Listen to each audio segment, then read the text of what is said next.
A for apple, yes.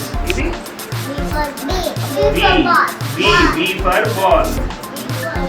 B for ball. ఇది సాధారణంగా అధికారులు పాఠశాలలకు వెళ్తే రికార్డులు తనిఖీ చేసి వసతులపై ఆరా తీసి వెళ్లిపోతుంటారు. కానీ నల్లగొండ జిల్లా కలెక్టర్ చంద్రశేఖర్ మాత్రం ఇందుకు భిన్నంగా చిన్నారులతో కలిసిపోయి అందరినీ ఆశ్చర్యపరిచారు. నల్లగొండ జిల్లాలోని మర్రిగూడ మండలం సరంపేట గ్రామంలోని అంగన్వాడీ కేంద్రాన్ని కలెక్టర్ ఆకస్మికంగా తనిఖీ చేశారు. ఈ సందర్భంగా ఆయన కేవలం అధికారులా కాకుండా ఒక ఉపాధ్యాయుడులా మారిపోయారు. నేలపై పిల్లలతో కలిసి కూర్చుని వారితో ముచ్చటించారు. A for Apple, B for ball అంటూ ఇంగ్లీష్ అక్షరాలను 1 నుండి 20 వరకు అంకెలను చిన్నారులతో పలికించారు. జిల్లా కలెక్టరే స్వయంగా పాఠాలు చెబుతుంటే చిన్నారులు ఎంతో ఉత్సాహంగా సమాధానాలు ఇచ్చారు. పిల్లల చదువుతో పాటు వారికి అందిస్తున్న ఆహారంపై కూడా కలెక్టర్ ప్రత్యేక శ్రద్ధ చూపారు. ఈ రోజు ఏం తిన్నారు అంటూ ఆప్యాయంగా అడిగారు.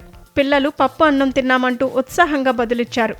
అంగన్వాడీ కేంద్రంలో హాజరు శాతం, పోషకాహార పంపిణీ తీరును అక్కడి సిబ్బందిని అడిగి తెలుసుకున్నారు. పిల్లల భవిష్యత్తుకు ప్రాథమిక విద్య పునాది అని ఈ సందర్భంగా కలెక్టర్ పేర్కొన్నారు. విద్య ద్వారానే సమాజాభివృద్ధి సాధ్యమని నమ్మే ఆయన ఇలా క్షేత్రస్థాయిలో చిన్నారులతో మమేకం కావటంపై స్థానికులు హర్షం వ్యక్తం చేస్తున్నారు. E for cat. Yes, very good. ఇదేంటి? Dog.